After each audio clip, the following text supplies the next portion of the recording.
It is now 18 minutes past 4.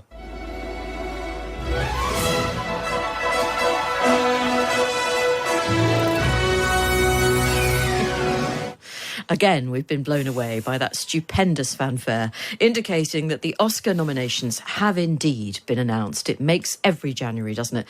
Christopher Nolan's Oppenheimer, to nobody's surprise at all, leads the pack with 13 separate nominations.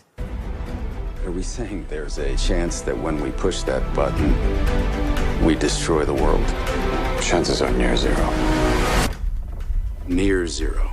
What do you want from theory alone? Zero would be nice. Yeah, I don't know why I'm laughing, because let's face it, there's nothing more serious than the end of the world, potentially. But the word near was doing a lot of heavy lifting there. I haven't seen Oppenheimer, have you? Yes. Right, well, we'll talk about that in a minute. Killers of the Flower Moon and Poor Things also got nominations in the double digits. And the two movies are the frontrunners, actually, in the lead actress category. For performance by an actress in a leading role, Annette Bening in Naya.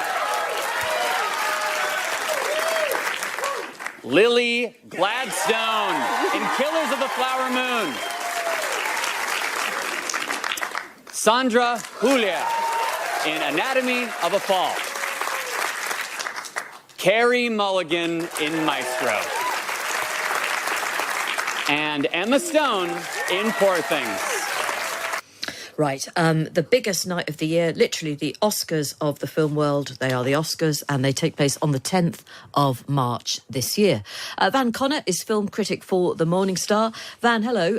Any big surprises here? What do you think? I think, to be honest, it was kind of the lineup we all expected this was going to be. This very clearly is going to be Oppenheimer's year.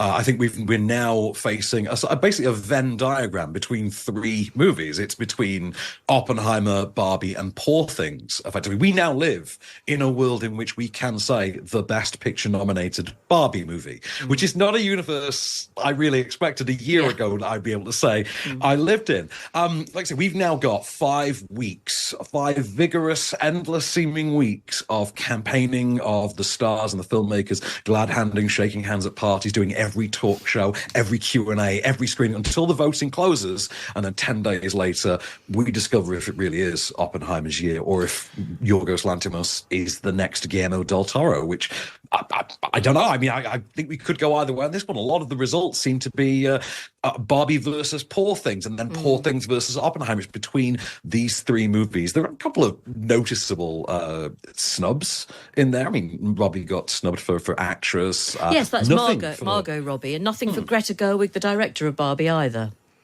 No, in fact, we only had one female nominee for Best Director this year, which was for Anatomy of a Fall, which kind of surprised me. I half expected, given the reception and the caliber of film that Barbie turned out to be, which again, you know, had its naysayers going in, but Greta Gerwig is kind of the original awards baby. She has the stature she does because of, for instance, Lady Bird and Little Women and the fanfare that has erupted around sort of her brand, for lack of a better term. So I'm surprised to see Barbie kind of lose out on that. I mean, it's worth knowing as well, All of Us Strangers was snubbed. I think a lot of us expected some love for Andrew Scott. He's noticeably been nominated by the BAFTAs and seems to have got nothing on the Academy side.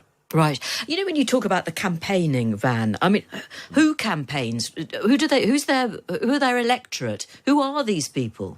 I mean, it's all about politics and not about talent. Is that a fair summation?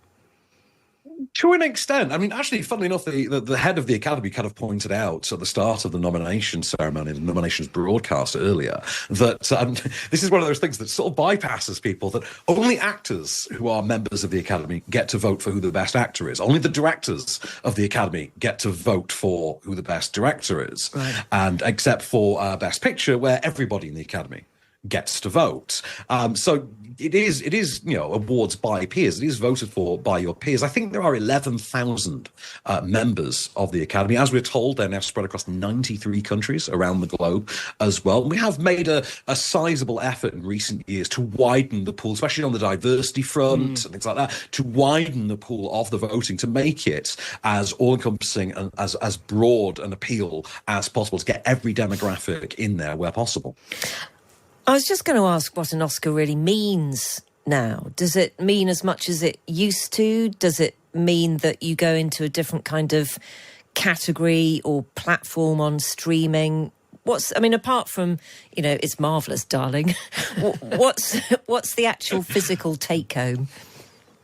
The actual physical take-home is credibility. It's in one simple word, it is just credibility. If you look at Greta Gerwig, we use Greta Gerwig as that example, for instance, it's getting best screenplay for Lady Bird a few years ago. And you look at how that propelled her career, how that then got her the job effectively for Little Women, which, the success of which and the Academy recognition of which then in turn propels Barbie and so on and so forth. Christopher Nolan, for instance, is, an acclaimed filmmaker, but doesn't have an Oscar and is sort of then seen in one sense as less of a filmmaker, less of a serious pedigree filmmaker. I mean, the man's, I think, had five nominations to date. This year might actually finally take that home. You take Martin Scorsese, for instance, who now on his 10th nomination for Best Director, didn't win until 2006, 2007 for The Departed.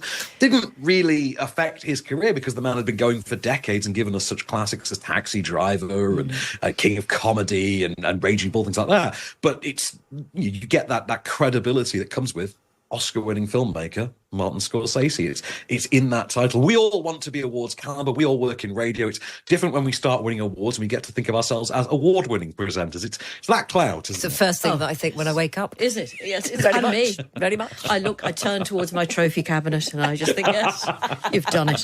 Has the Oscars ever recovered from that toe-curling year, Van, when they gave it to the wrong film? I mean, it was amateur. Narrow that one down. Well, yes, but they literally gave it to the wrong film one year, didn't they? I can't remember when it was, but it wasn't that long ago. It was just dreadful. You mean La La Land and Moonlight? Yes, that was awful.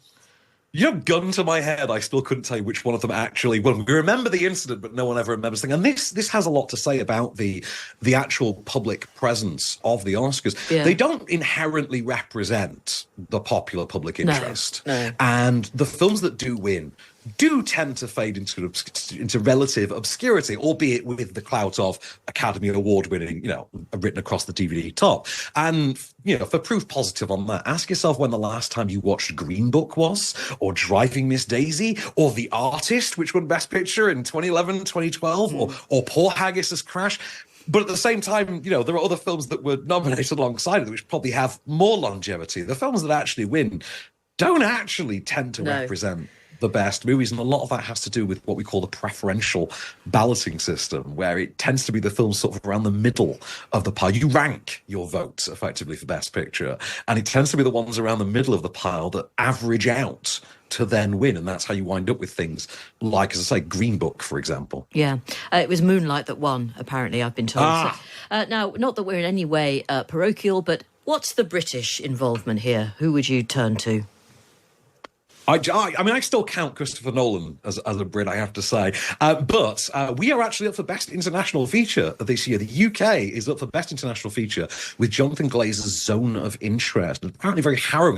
This is the one I haven't seen yet. Right. And apparently a devastating Holocaust drama from our own Jonathan Glazer is actually listed as the UK entry for Best International Feature. Of course, I still count Nolan as a British filmmaker as well, in a sense. I think he's transatlantic.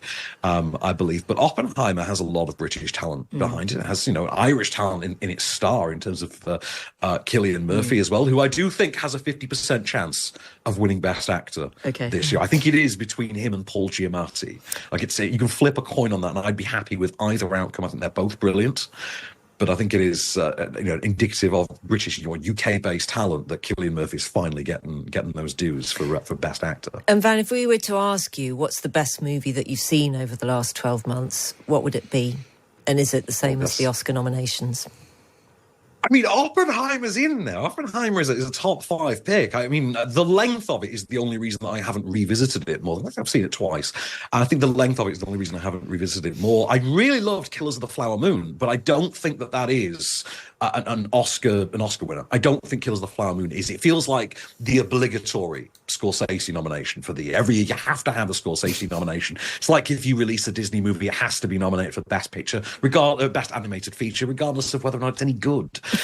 So I would say Oppenheimer. To an extent, I'll go with Barbie as well, but Poor Things is absolutely banging. Poor Things is Frankenstein by way of a coming-of-age tale, female empowerment drama, and a story about, bodily autonomy in this absolutely madcap movie that really only Guillermo del Toro could have otherwise directed. I think Yorgos Lanthimos did an absolutely cracking job on that movie, and it's one I cannot wait to see again. Oh, there you go. That is an endorsement. That was Poor Things, rated by Van Connor. Van, thank you very much for your time. Van is the film critic of The Morning Star.